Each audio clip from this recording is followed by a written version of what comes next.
Hello everyone, this is Nilesh Kumar Gupta and you are watching NG Physics classes. पिछले turn पे हम लोगों ने काफ़ी सारे न्यूमेरिकल्स किए थे और न्यूमेरिकल की उसी कड़ी में हमारे सामने अगला क्वेश्चन है। एक कॉइल है जो कि मैग्नेटिक फील्ड में परपेंडिकुलर रखी हुई है। कैसे रखी है कॉइल? काय में रखी है? और कह रहा है कॉइल से लिंक्ड मैग्नेटिक फ्लक्स जो है वो टाइम पे डिपेंड करता है according to this equation phi is equal to 2t² minus 5t plus 7। Then calculate the induced EMF at t is equal to 2 second, यानी 2 सेकेंड बाद इंड्यूस्ड ईएमएफ कितना होगा ये पूछ रहा है पट्टा मुझसे। करें शुरुआत? अच्छा, उसने कॉइल मैग्नेटिक फील्ड में नॉर्मली रखी है, नॉर्मली यानी परपेंडिकुलर रखी है। क्लियर? तो करें शुरुआत। तो भैया ई मुझे निकालना है, फाई दो पट्ठन ने मुझे टीवी दिया है, तो मैंने बचपन में सुना था ई बराबर minus D phi upon D T by Faraday second law of electromagnetic induction. Electromagnetic induction बोले तो EMI। सीन क्लियर है सभी को? तो हमने पढ़ा था ई बराबर minus D phi upon D t का हुए को परेशानी हो तो बताए। तो ई बराबर minus d upon D t, phi की जगह ये वैल्यू चटका दूं। सीन क्लियर है? ध्यान रखना ये मिली वेबर में दिया है, तो मैंने मिली वेबर में रखा है तो मेरा आंसर भी मिली वोल्ट में आ जाएगा। क्लियर है? ई बराबर minus d upon D T को अंदर बैठ दिया तो it becomes D upon D T 2t² minus d upon D T 5t plus D upon D T. और मैंने सुना है अब तक आप लोग डिफरेंशियल के बादशाह हो चुके हो। आ जाओ बताओ, बताओ बादशाह हो। हाँ, इसका इससे मल्टीप्लाई कर देते हैं, पावर एक कम हो जाती है 4t। जाको बोलो, जाको बोलो। हाँ, अच्छा लगा सुन के। सीन क्लियर है सभी को? अब मोए इंड्यूस्ड ईएमएफ निकालना है कब? t बराबर 2 सेकेंड पे। तो जहाँ मैं t की जगह का टांग दूं दा 4 लो 4 इंटू 2 माइनस 5 प्लस 0 लिखूं। 4 2 ज़ा 8 माइनस 5 3 का मल्टीप्लाई माइनस से करूंगा तो आप महान हैं। -3 मिली वोल्ट। मिली क्यों आया? समझ में आई बात? उतार लो फटाफट फुर्ती में।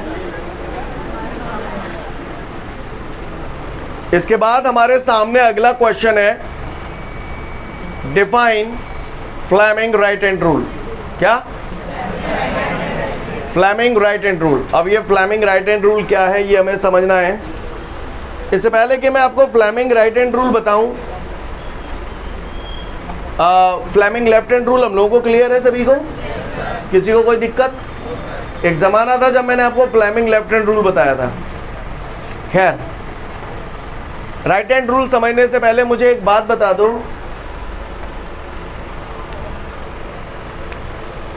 ये ज़मीन है, ये एक बंदा है या खड़ा हुआ है, दूसरे बंदे ने इसमें दे दी लात। क्लियर? इसमें लात दे दी तो ये किधर की तरफ जाएगा? जालंग जाओ। क्लियर है? मतलब आपको यहाँ पर ये बात समझ में आती है कि जिस तरफ लात पड़ रही है, लात को मैं साइंस की लैंग्वेज में फोर्स बोलूं, जिस तरफ फोर्स लगेगा वही डायरेक्शन ऑफ मोशन होगा। सही बोल रहा हूँ? किसी को कोई दिक्कत? भाषा समझ में आई? यानी जिस डायरेक्शन में फोर्स लगता है वही डायरेक्शन ऑफ मोशन होगा इस ऑब्जेक्ट का। सांची कह दई? अच्छी बात है। कोई मान के चलो मेटेलिक रॉड है, ऐसे जा रही है, इस तरफ जा रही है, तो इसका मतलब जहाँ पे फोर्स जईलंग लग रहा है, यानी this is the direction of motion of the conductor. बोलो। अच्छा, समझ गए? ठीक, अच्छा बोला आपने। तो चलो, फ्लेमिंग लेफ्ट हैंड रूल और फ्लेमिंग राइट हैंड रूल हम दोनों का कंपैरिजन करेंगे। अगर आप बेटा फ्लेमिंग लेफ्ट हैंड रूल जो हमने चैप्टर 4 में पढ़ा था वहाँ पढ़ लोगे, फिर यहाँ पर आके फ्लेमिंग राइट हैंड रूल पढ़ लोगे, दोनों को याद कर लोगे, तो एग्ज़ाम पे सिवाय कन्फ्यूज़न के कुछ नहीं बचेगा। राइट? तो हमें बजाय दोनों को याद करने के हमें दोनों का कंपैरिजन पता होना चाहिए। कंपैरिजन पता है तो आप कभी कंफ्यूज नहीं होंगे। क्लियर? तो सुनते हैं हम लोग फ्लेमिंग रूल अप्लाई करना तो आप लोग पहले से भी जानते हैं, काफ़ी प्रैक्टिस करा चुका हूँ आपको। मैं सबसे पहले बात कर रहा हूँ पुराने वाले की, फ्लेमिंग लेफ्ट हैंड रूल, ठीक है। फिर राइट तो अपने आप समझ में आ जाएगा। देखिएगा, फ्लेमिंग लेफ्ट हैंड रूल में मैंने आप लोगों को बताया था कि अगर हम अपने लेफ्ट हैंड के, लेफ्ट हैंड निकाल लो सब लोग बाहर, ये लेफ्ट हैंड है, क्लियर है, ओके। कोई ऐसा तो ना था राइट लेफ्ट अवे नो क्लियर ही नहीं हुए हैं, ऐसे पागल से होते हैं कहीं, क्लियर। तो फ्लेमिंग लेफ्ट हैंड रूल, बताओ मैं नए वाले की बात कर रहा हूँ या पुराने वाले की? जी हाँ मेरा भाई है, मैं पुराने वाले की बात कर रहा हूँ। तो फ्लेमिंग लेफ्ट हैंड रूल की अगर बात की जाए तो फ्लेमिंग लेफ्ट हैंड रूल हमसे ये कहता है कि अगर हम अपने ले आओ, अगर हम अपने लेफ्ट हैंड के थंब, फोर फिंगर और मिडिल फिंगर इनको इस प्रकार स्ट्रेच करें कि तीनों एक दूसरे के, बताया था, इसका कोड वर्ड भी बताया था, फादर मदर चिल्ड्रन, है ना। फिर से देखिए, father mother children, F for father, F for force. क्या फोर्स को मैं डायरेक्शन ऑफ मोशन भी बोल सकता हूं? M for mother, M for magnetic field, C for children, C for current. ये सब बातें बता चुका हूं। तो मैंने आपको जब फ्लेमिंग लेफ्ट हैंड रूल बताया था तो बेटा वहां मैंने बताया था कि अगर हम अपने लेफ्ट हैंड के थंब, फोर फिंगर और मिडिल फिंगर को इस प्रकार स्ट्रेच करें कि तीनों एक दूसरे के परपेंडिकुलर रहें, तब अगर मिडिल फिंगर करंट की डायरेक्शन को इंडिकेट करे, फोर फिंगर मैग्नेटिक फील्ड की डायरेक्शन को इंडिकेट करे, तो थंब फोर्स की डायरेक्शन को इंडिकेट करता था। यस और नो? समझ गए? क्लियर है? से करने बढ़ जाऊं आगे? आ जाओ। तो फिर ये फ्लेमिंग लेफ्ट हैंड रूल था जो मैं गुजरा जमाना हो गया हमारे लिए। अब हम नए जमाने के लोग हैं। अब ये आ गया फ्लेमिंग राइट हैंड रूल। क्या आ गया? जे कहो तुम पुराना वाला बताओ, जे कहो। तो यहाँ पे ये हो गया direction of motion of the conductor. जो फोर्स है वही तो डायरेक्शन ऑफ मोशन है। ऐसा क्या देख रहे हो गुर गुर के? क्लियर है? जे फोर्स है तो जे का है, पुराने वाई में जे कहो, same to you. Clear? Magnetic field J कहो, इंड्यूस करंट नहीं, यही बात है। मतलब केवल करंट की जगह इंड्यूस करंट आ जाएगा, बाकी को सेम है। यानी कहने का तात्पर्य यह है कि अगर हम अपने राइट हैंड के थंब, फोर फिंगर और मिडिल फिंगर इनको इस प्रकार स्ट्रेच करें कि तीनों एक दूसरे के परपेंडिकुलर रहें, तब अगर थंब डायरेक्शन ऑफ मोशन को इंडिकेट करे, फोर फिंगर मैग्नेटिक फील्ड को इंडिकेट करे, तो मिडिल फिंगर इंड्यूस करंट की डायरेक्शन को इंडिकेट करेगा। नहीं, यही बात समझ में? If we stretch our right hand in such a way that the thumb, forefinger and middle finger are perpendicular to each other, then if the thumb indicates the direction of motion of the conductor and forefinger indicate the direction of magnetic field, then the middle finger will indicate the direction of induced current. Scene clear है? Yes, समझ में आ रही? तो सबसे पहले पढ़ लो Fleming right hand rule, फिर इसको अप्लाई करेंगे हम लोग। दुनिया वालों, ये जो रूल हमने पढ़ा, अब समय आ गया है जब हम उस रूल को इस्तेमाल करें। समर सिंह, तैयार हो? मैं आऊँगा। मैं गाँव वालों, ये क्या है? सिर्री बता देगा? तो भाई लोगों, ये एक मेटालिक रॉड है और ये रॉड ऐसे जा रही है, तो ये क्या हो गया? डायरेक्शन ऑफ मोशन हो गई ऐसे। और ये क्रॉस का मतलब क्या होता है? हाँ, मैग्नेटिक फील्ड की डायरेक्शन इनवर्ड है। तो बताओ जा मैं इंड्यूस करंट कैसे पैदा होगा? हाथ बना दो, हाथ बना दो, हाथ बना दो, हाथ बना दो।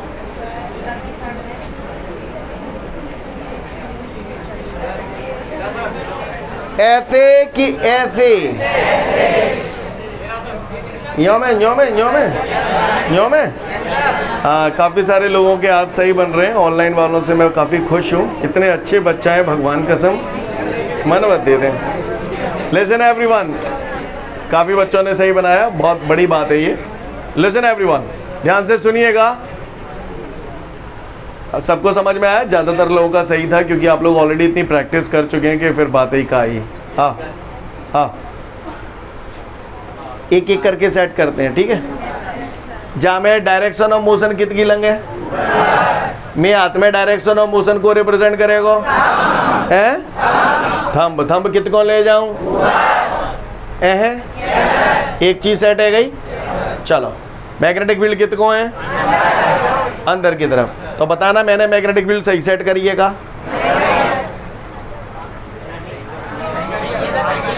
मैं तो सांची कह देता हूँ। क्लियर? अब तीसरी उंगलियां भी खुलनी चाहिए, खोल दूं? क्लियर? तो समझ गए ना? समझ में आ रही है बात सभी को? क्लियर है? ओके। तो इंड्यूस करंट कैसे जाएगा? के सीन क्लियर है? किसी ने ओ तरीकी कमल भैया मजा मान दिया तो मन भर के सियाही बात। तो क्लियर है? बात समझ में आ रही है सेकंड ने? तो इंड्यूस करंट की डायरेक्शन ऐसे कैसे है तंत्र पर हो? अब बता दोगे? बताइए ना, देखो कौन सा बतावे हो मुंह पे थे।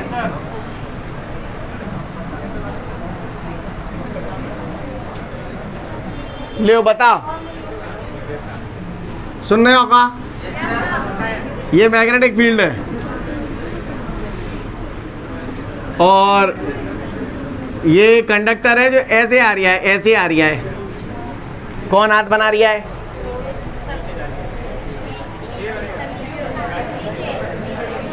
समझ गए? कहाँ जा रहा है करंट? डाउनवर्ड डायरेक्शन में। आप महान हैं, आप धन्य बच्चे हैं, आपको बारंबार प्रणाम है। लिसन एवरीवन, चुप आइए। नालायक हो, जहाँ मैं वो बताऊँ डायरेक्शन ऑफ मोशन कितनी लंग है, तो जा लंग में अपनों का ले जाऊं है? हाँ, अंगूठा, ठीक है। क्लियर है? मैग्नेटिक फील्ड कौन सी लंग है? मैग्नेटिक फील्ड कौन सी लंग है? अंदर। तो कैसे हो जाएगा? समझ गए ना? गौर से देखिए।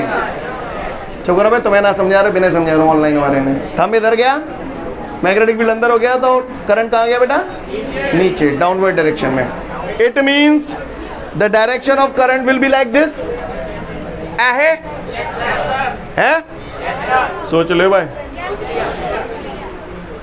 तो अगर इस तरीके से अगर हमें बेटा इंड्यूस करंट की डायरेक्शन निकालनी पड़ी तो क्या हम लोग निकाल पाएंगे? निकाल पाएंगे। आगे बढ़ जाऊं? तो इस तरीके से हमें इंड्यूस करंट की जगह जगह डायरेक्शन निकालनी पड़ती है। तो उम्मीद करता हूं आप लोग समझ गए होंगे, है ना? आगे बढ़ते हैं। अब आप लोग ध्यान से सुनेंगे, ठीक है? सांसें रोक के बैठेंगे। तैयार हो? तो लिसन एवरीवन, गधों की तरह रिएक्ट मत करना, सोच के और समझ के जवाब देना, ठीक है? अभिषेक, सुन रहे हो ना?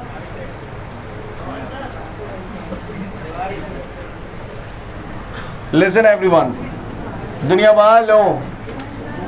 वालों ये क्या है? Magnetic field. किधर है मैग्नेटिक फील्ड? इनवर्ड। मैंने एक दिन आपको उधर पूछी कि क्या किधर है मैग्नेटिक फील्ड, बोले बोर्ड पे है। सही है, बात तो सही है। क्लियर? तो ये मैग्नेटिक फील्ड है, क्रॉस बना है, इसका मतलब मैग्नेटिक फील्ड की डायरेक्शन इनवर्ड है। सीन क्लियर है? हुए को परेशानी ना, नहीं परेशानी तो आएगी। गांव वालों, ये एक मेटलिक रॉड है। कौन है? इसको मैंने नाम दे दिया XY। क्या नाम दे दिया बंधु? XY। This rod is moving like this. ऐसे ये रॉड ऐसे जा रही है। क्लियर? तो बता दो इंड्यूस करंट क्या है? जागो। क्या कर रहा हो अभिषेक लल्ला? राइट हैंड लगाए ले, लेफ्ट मत लगाए। लिसन एवरीवन, हाँ, जो लोग भी बोल रहे हैं अपवर्ड डायरेक्शन में जा रहा है, they all are correct. Listen everyone, thumb इस तरफ जाएगा क्योंकि डायरेक्शन ऑफ मोशन इस तरफ है। मैग्नेटिक फील्ड अंदर जाएगी तो नज़ारा ऐसा हो जाएगा। बोलो भैया, मोन्टू गलत है तेरा, डायरेक्शन ऑफ मोशन इधर जा रहा है, ठीक है? थंब इधर की तरफ जाना चाहिए। फोर फिंगर अंदर की तरफ, क्योंकि मैग्नेटिक फील्ड अंदर है, तो फोर फिंगर मेरी तरफ जानी चाहिए। कर फोर फिंगर को मेरी तरफ।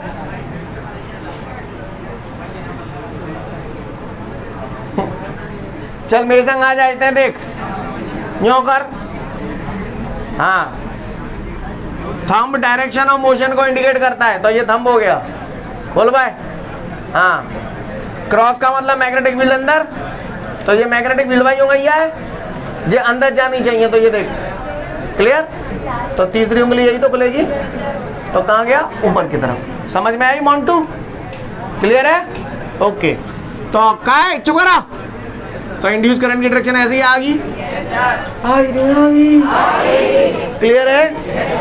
मैं जब कंडक्टर है, जब मैग्नेटिक फील्ड में जन्नो लाया हूं, जन्नो यहां ले आया इस कंडक्टर को। पहले ये एक्स वाई पोजीशन में था, अब ये X dash Y dash position में आ गया। ये कंडक्टर की लेंथ है। बोलो भैया। जब ये कंडक्टर इस मैग्नेटिक फील्ड में मूव करता है, then due to change in magnetic flux and induce EMF is produced inside the conductor, right? Magnetic flux में चेंज होने की वजह से इंड्यूस्ड ईएमएफ पैदा होगा। तो आप तो पढ़ गए थे, according to the Faraday second law of electromagnetic induction, you all know that E is equal to minus D phi upon D t. क्या हम जानते? हम जानते। क्लियर? माइनस भैंसों की d phi is equal to B d A cos theta. एक जमाने में हमने जाना था, तो d phi is equal to B d A cos theta. Theta की बात हवाल करेंगे, रुक जाओ। डी टी भैंसों की काव्य को परेशानी, minus B upon D t. अब पहले तो मैं जहाँ थीटा है उल्टा रहा हूँ, गौर से देखिएगा सब लोग। लाला थीटा एंगल किस किस के बीच का होता है? मैग्नेटिक फील्ड और एरिया वेक्टर के बीच का होता है। गौर से देखिएगा। मुझे मालूम है थीटा एंगल जो होता है वो मैग्नेटिक फील्ड और एरिया वेक्टर के बीच का होता है। तो यहाँ पर मैग्नेटिक फील्ड की डायरेक्शन किधर है? इनवर्ड है। क्लियर? अच्छा, ये जो रॉड है मेटेलिक रॉड, ये पेपर को मैंने मेटेलिक रॉड मान लिया, तो ये जो एरिया है, इस एरिया का एरिया वेक्टर कैसे होगा? अब या तो आप ये वाला एरिया वेक्टर ले लो या फिर ये वाला ले लो, दो बनते हैं। अगर ये वाला लेंगे तो एंगल कितना आएगा मैग्नेटिक फील्ड और एरिया वेक्टर का, और ये वाला लेंगे तो कौन सा लेंगे? छोटा वाला लेंगे, बताया था मैंने आपको। तो कितना आ जाएगा एंगल? आपको ये बात समझ में आई कि एंगल जीरो मैंने लिया क्यों? बोलो बबुआ। तो cos जीरो तो है 1, जागी तो कहानी है खत्म। अब एरिया, तो भैया रॉड यहाँ से यहाँ तक आई है, तो ये एरिया है, रेक्टेंगुलर शेप है। Area is equal to length into breadth. Length कितने गए? L into breathe. ब्रीथ यही तो हुआ, यानी मुझे यहाँ पे B लिखना है। मैं आपको शॉर्ट में यहाँ लिख रहा हूँ, पर मैं हटाऊंगा इसको, B लिख दिया। समझ में आ गया यहाँ तक? अब मुझे कुल मिला के ये चौड़ाई निकालनी है। यारों मैंने बचपन में पढ़ा था speed is equal to distance upon time. तुमने पढ़ा है क्या? तो distance is equal to speed into time, cross multiply कर दिया।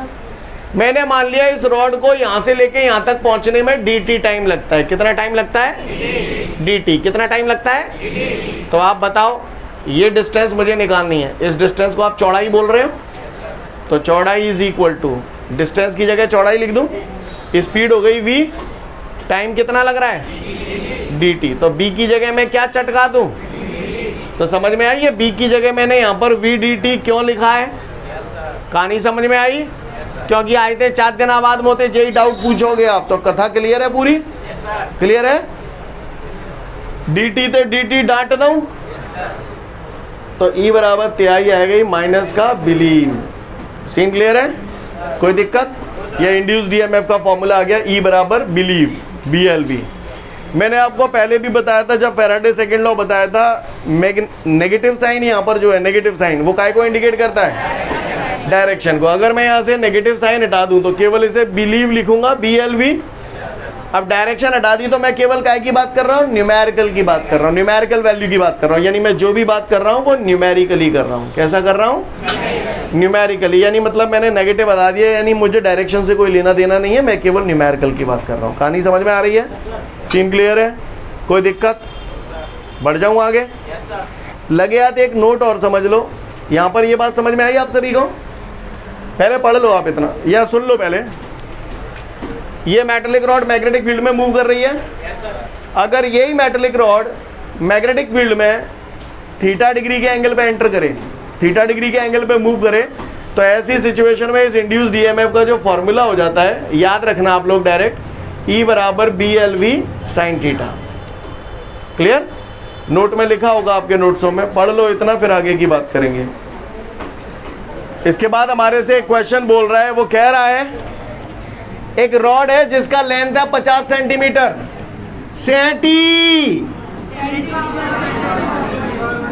तो एक रॉड है जिसका लेंथ 50 सेंटीमीटर है और वो 100 मीटर पर सेकंड की वेलोसिटी से मूव कर रही है एक मैग्नेटिक फील्ड में।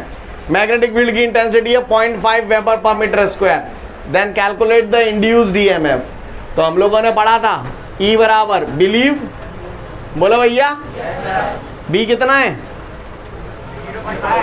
0.5, L कितना है 50 into 10 to the power -2, V कितना है 100। डेसिमल हटाऊंगा तो 0, बढ़ाऊंगा 0 से 0 उड़ाऊंगा, ये 100 कितने कहेंगे टैटू, जो टैटू दे टैटू। क्लियर है? 10 की पावर 2 और 10 की पावर -2, खत्म हो जाएगी कहानी। को बच जाएगा 5 5 25। आपने ईएमएफ निकाला है। What is the unit of EMF? Volt. Scene clear है सभी को? उतार लो।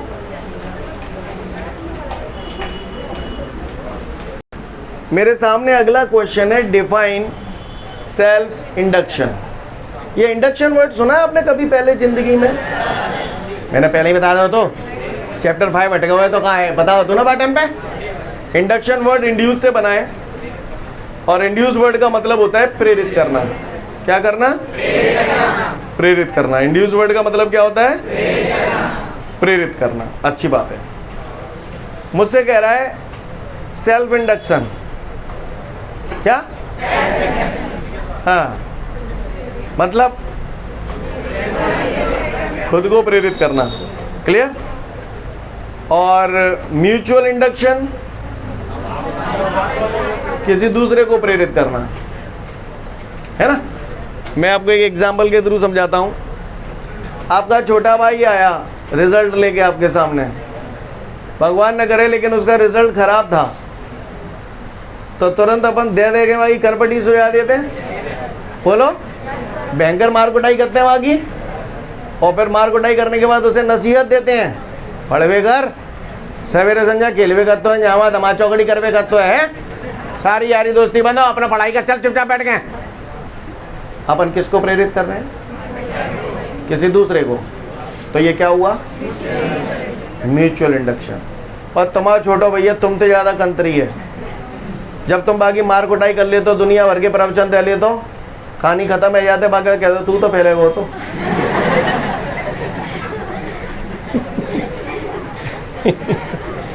जैसे ही वो तुमसे ये कहता है कि तू तो फेल है वो तो अचानक से आपको 440 वोल्ट का करंट लग जाता है।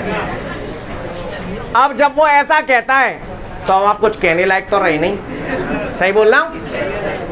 जब आप कुछ कहने लायक रहे नहीं तो आप चुपचाप अपने कमरे में आ जाते हो, फिर आप सोचते हो, एनालिसिस करते हो, यार आज ये बच्चा इतना बड़ा हो गया, इसने मुझसे पलट के जवाब दे दिया। फिर आप अपने आप को सोचते हो, यार कल से मैं खूब पढ़ूंगा, ये करूंगा, फलाना ढिकाना है। समझ रहे हो ना? ये आप क्या कर रहे हो? Self induction. सेल्फ इंडक्शन का मतलब होता है अपने आप को प्रेरित करना, और म्यूचुअल इंडक्शन का मतलब हम कभी भी सेल्फ इंड्यूस नहीं होते, हम दूसरों को प्रेरित करने की कोशिश करते हैं, है ना। दुनिया भर की नसीहत दूसरे ने दे दे तो खुद कबूं का चुना कत। तो सेल्फ इंडक्शन का मतलब होता है अपने आप को प्रेरित करना, म्यूचुअल इंडक्शन का मतलब होता है दूसरों को प्रेरित करना। जो रामायण मैंने बोली आपको समझ में आई? तो ध्यान से सुनिएगा, आज मैं सेल्फ इंडक्शन और म्यूचुअल इंडक्शन का इशारा कर रहा हूं। आपको बता दूं आज एक ऑफर है, गणेश चतुर्थी के अवसर पर एक के संग एक फ्री। क्लियर? क्या छबे स्टूडेंट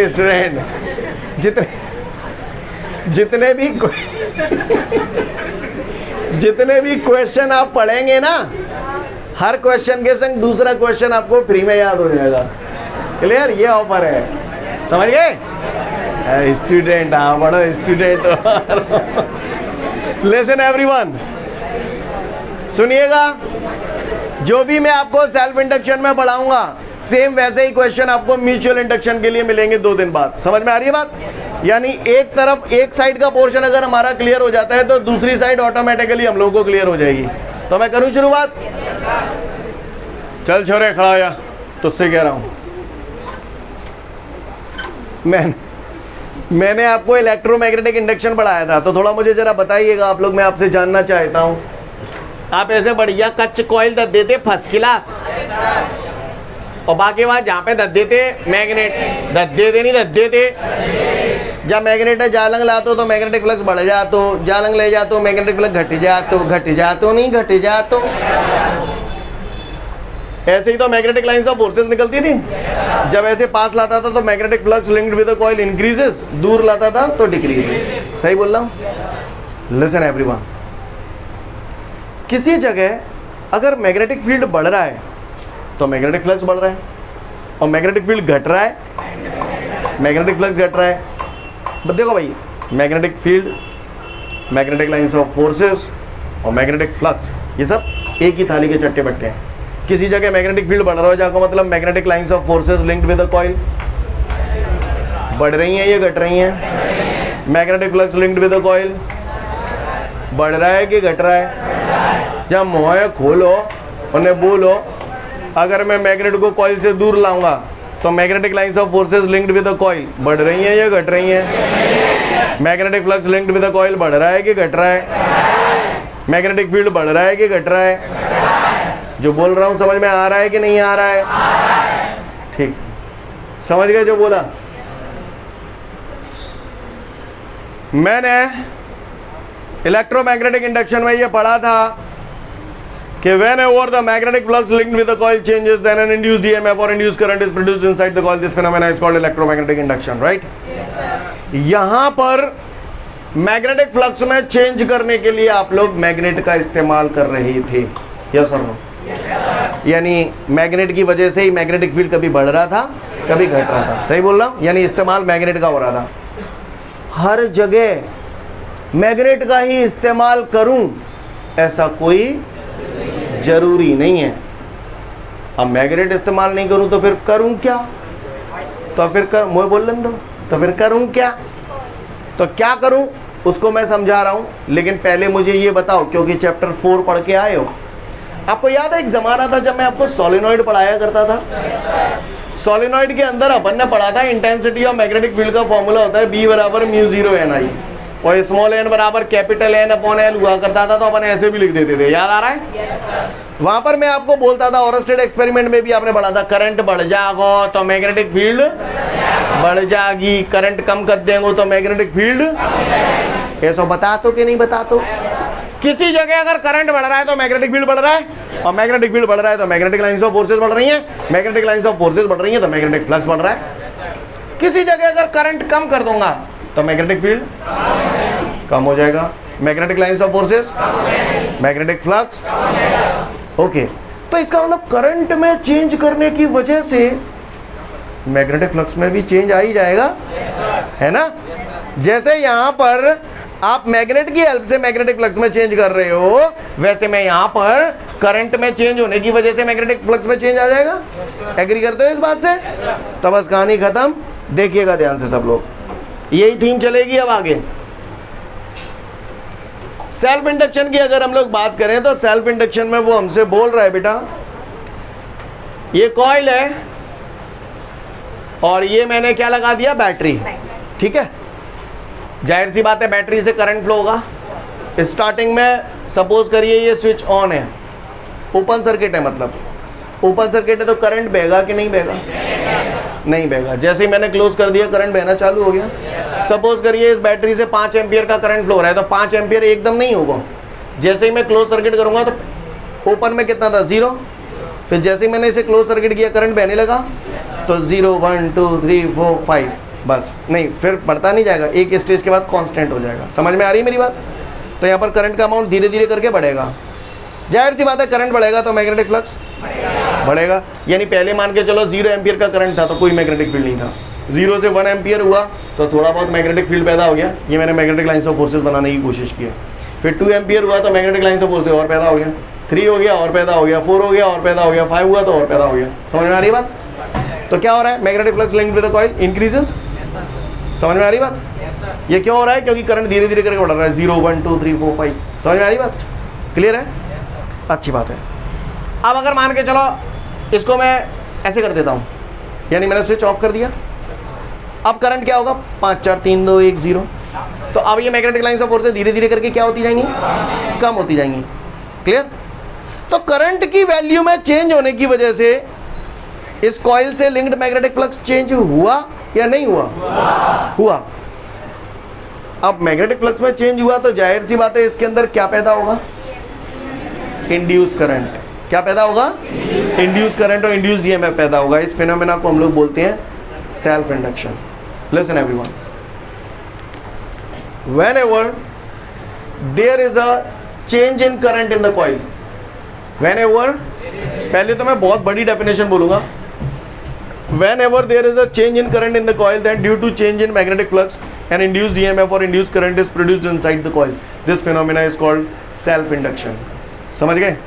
अगर किसी कॉइल में करंट की वैल्यू में चेंज करते हैं तो मैग्नेटिक फ्लक्स में चेंज होने की वजह से उसी कॉइल के अंदर इंड्यूस्ड ईएमएफ और इंड्यूस्ड करंट पैदा हो जाता है। इस फिनोमेना को हम लोग बोलते हैं सेल्फ इंडक्शन।